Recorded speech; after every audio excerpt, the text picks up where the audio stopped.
long before to do that, I'm sneaking up on him. I'm really relying upon Carol, as I always do.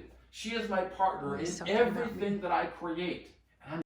Reading this copy of my book, Earning Freedom, Conquering a 45-Year Prison Sentence, so that I could provide an audio podcast.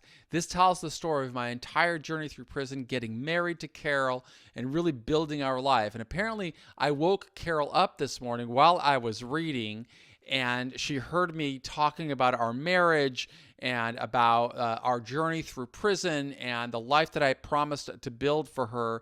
And so that she took my phone and surprised me and filmed this entire video, which kind of shows how I work from here. And so I thought it might be something that you'd like to see. I was just so happy to have seen this with Carol, and I wanted to share it. It's early on a Sunday morning, and I can hear Michael downstairs. He's working. I know he's been working since about 4 this morning, as he does every day. And he's putting Earning Freedom into an audiobook.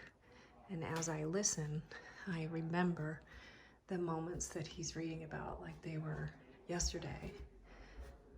But it's 2020, and we are very, very fortunate to live in this beautiful home. But the home is a factory, and this is where Michael works every day, 7 days a week, to produce content and products and services that contribute to the lives of people in jails and prisons, and for people who want to learn how to live a values-based, goal-oriented life. It's really his passion. This is a picture of his mom. She passed away in 2017, but it was great. He got to spend time with her when he came home while she was healthy. So I just wanted to share with you a little sneak peek of where we live and kind of the way our house is really set up for always working. He works all the time, so I frequently will find him working here. This is a really cool area, and I feel really lucky. Michael's always made a commitment and a promise and a pledge to take care of our family and provide for us and live as an honorable, law-abiding, contributing citizen. And that's what he's done.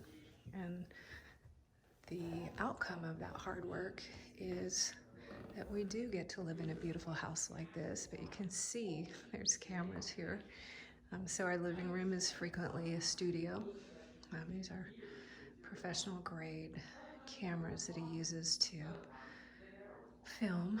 But we have just a really lovely, lovely home, and it's because of his hard work.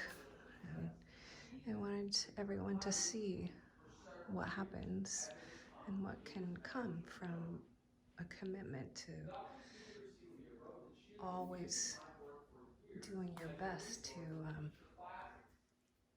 to live that message. I can hear him. He's talking about the time he was in Taft. It was in mid-2008, 2007.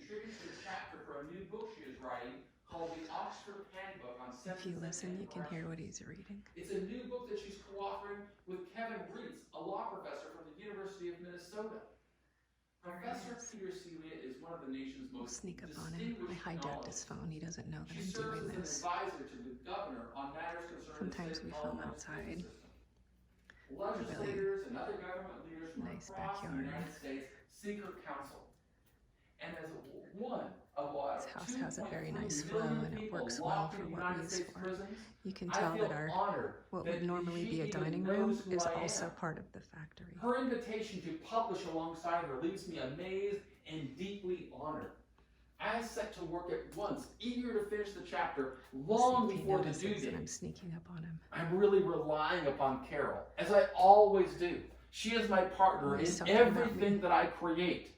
I'm determined every day to prove to her that regardless of where they put me, regardless of what they take away from me, I am going to make her life better. I was taken in Florence. And that's what makes me feel like a man, even if I'm wearing prisoner's clothing. I consider these types of writing opportunities as being just enormous projects for me. They are seeds that I am sowing, and I am going to turn them into a career. For decades, I have worked hard to earn credentials and to develop skills that would allow me to make a meaningful contribution to society. But I'm in a different phase of the journey right now. Every day it becomes more apparent to me that I must make a shift in strategy. I am in the final months of my imprisonment, and now I've got to think about the deliberate steps that I'm going to take to ease my transition when I get out. Writing for Professor Peter Celia is a wonderful opportunity. The investment of time will introduce my work to thousands of So scholars. I'm not going to disturb him anymore. I hope you enjoyed this little peek into our Sunday morning. This is actually an everyday thing for us. So I always say that every day that ends with a Y in our house is a work day. Have a wonderful weekend, and we'll see you later.